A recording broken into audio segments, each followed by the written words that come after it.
Hello boys and girls, this is Mohit Agarwal from Calcutta. I have a very important announcement to make. सबको पता है companies amendment ordinance 2018 के बारे में, but बहुत कम लोगों को अब ये पता है कि कंपनीज अमेंडमेंट ऑर्डिनेंस 2019 आ चुका है। क्या आप लोगों को पता है? हाँ?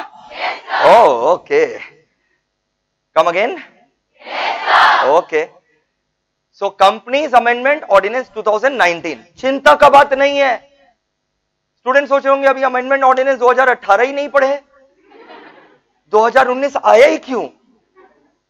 इसलिए मतलब न्यू ईयर 2019 आया क्यों? क्या वापस से अमेंडमेंट लाने के लिए? देखो, कंपनीज अमेंडमेंट ऑर्डिनेंस 2019 जो है ना, ये और कुछ नहीं है, बट वापस से जो कंपनीज अमेंडमेंट ऑर्डिनेंस 2018 है ना, उसी को लाया गया है। कंपनीज अमेंडमेंट ऑर्डिनेंस 2018 को वापस से लाया गया है बोल करके कंपनीज अमेंडमेंट ऑर्डिनेंस 2019। ऐसा क्यों? क्योंकि जब कंपनीज अमेंडमेंट ऑर्डिनेंस 2018 इफेक्टिव हुआ था, कोई मेरे को बता सकता है कौन सा डेट से इफेक्टिव हुआ था? 2 नवंबर 2018।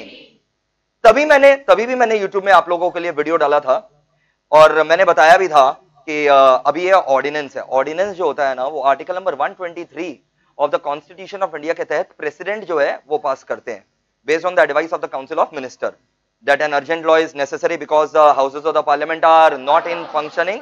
Houses of parliament are not in function, क्योंकि लोकसभा राज्यसभा भी काम नहीं कर रहे हैं और एक इमीडिएट लॉ का दरकार है, इसलिए प्रेसिडेंट जो है on the advice of the council of minister ordinance लेकर के आता है। तो प्रेसिडेंट ने कंपनीज अमेंडमेंट ऑर्डिनेंस 2018 इसीलिए लाया था। दो मेन ऑब्जेक्टिव था, ईज ऑफ डूइंग बिजनेस, ठीक है, to promote the ease of doing business and to reduce the load of special court NCLT, to reduce the load of special court NCLT, ठीक है। तो to promote the ease of doing business and to reduce the load of special court and NCLT, ये companies amendment ordinance 2018 लाया गया था। But ये तो ordinance था और ऑर्डिनेंस का वैलिडिटी केवल 6 हफ्ता रहता है। ऑर्डिनेंस जो रहता है ना, वो एक टेम्पररी लॉ रहता है, उसका वैलिडिटी केवल 6 हफ्ता रहता है। नहीं, आप गलत सोच रहे हैं। 6 हफ्ता जिस दिन वो इफेक्टिव हो 2 नवंबर, वहां से 6 हफ्ता नहीं, 6 हफ्ता when both the houses have started functioning। 2 नवंबर से 6 हफ्ता नहीं, जब पार्लियामेंट have started functioning वहां से 6 हफ्ता।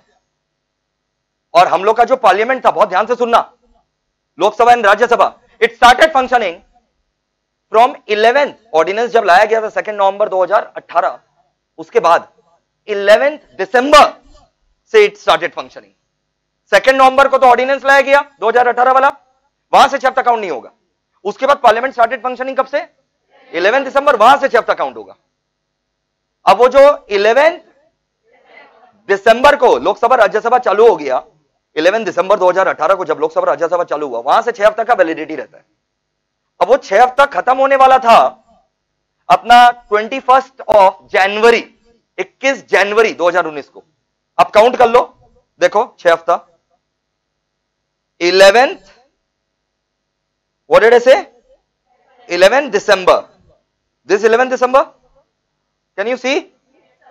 यहां से 6 हफ्ता, तो यहां से ये 18 से नया हफ्ता चालू हो जा रहा है बाय द वे।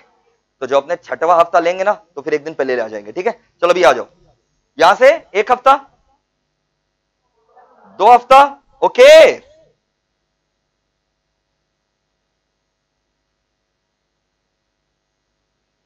अरे ये हो गया ना, 3, 4, 5, 6 हफ्ता,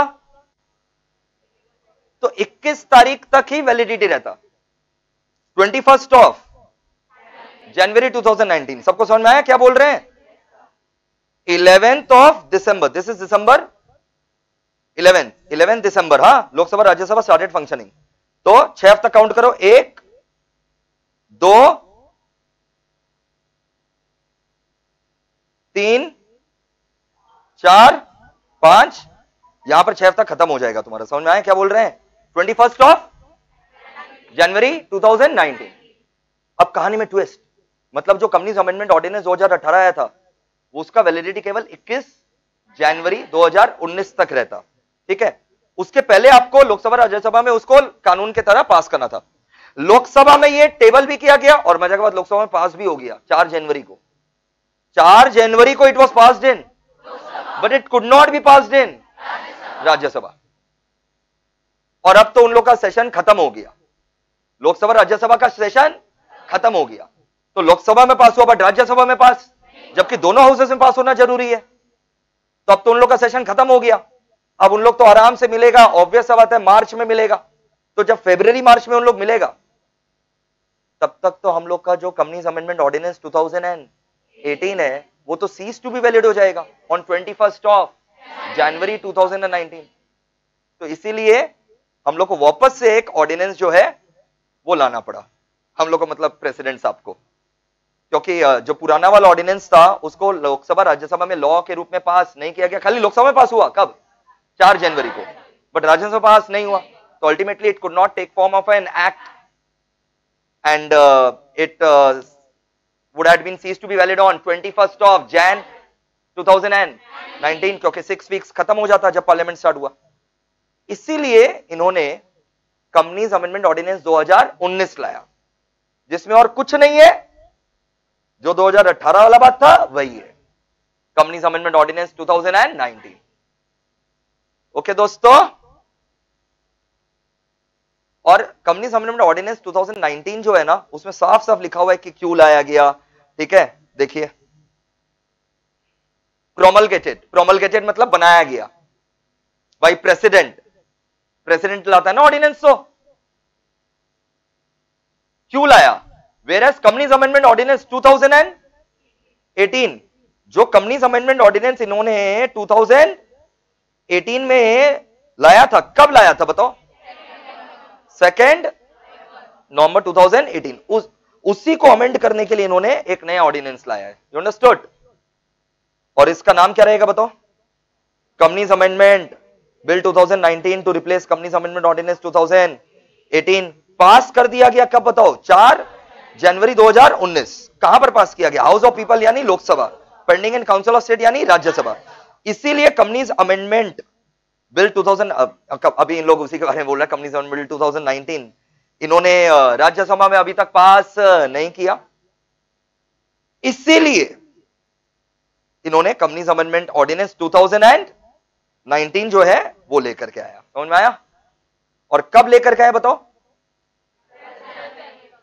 ये 12 का उल्टा कर दो, क्योंकि 21 जनवरी तक ही वैलिड रहता 2018 वाला, तो 12 जनवरी को इन्होंने, इसके पहले इनवैलिड हो 21 जनवरी को, तो पहले इन्होंने ऑर्डिनेंस 2019 लिया, नहीं तो एकदम केओस मच जाता ना कि क्या करना है।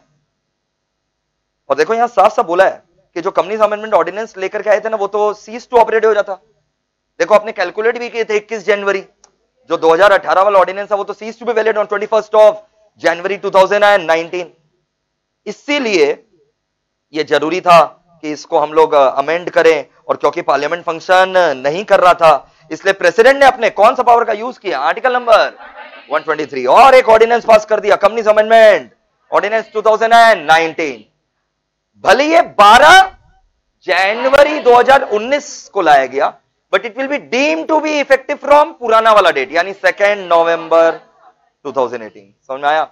Although it is being passed on 12 January, deemed to be effective from 2 of November 2018। और फिर उसके बाद तो पूरा प्रोविजंस क्या है, सेम जो अपना अमेंडमेंट ऑर्डिनेंस 2018 में था। तो this is companies amendment ordinance 2019। May exams के लिए ये बिल्कुल भी एप्लीकेबल नहीं है। जिन लोग नवंबर दिसंबर 2019 में एग्जाम दे रहे, नवंबर दिसंबर 2009, उन लोग के लिए 100% एप्लीकेबल रहेगा। ओके, मे एग्जाम के लिए बिल्कुल एप्लीकेबल नहीं है, नवंबर दिसंबर 2019 के लिए 100% एप्लीकेबल है। Sir June 19 CSCMA will have to wait for the announcement of institutes. ठीक है, will have to wait for it. जहां तक है एप्लीकेबल नहीं रहेगा, बट इनकेस अगर एप्लीकेबल रहा तो इट साउंड्स क्लीशे, बट मैं हूं ना। ओके ओके दोस्तों, दिस वाज एन अपडेट। समझ में आया सब पूरा टेक्निकलिटीज? श्योर? क्या इसको शेयर कर सकेंगे आप? Okay, thank you, bye bye.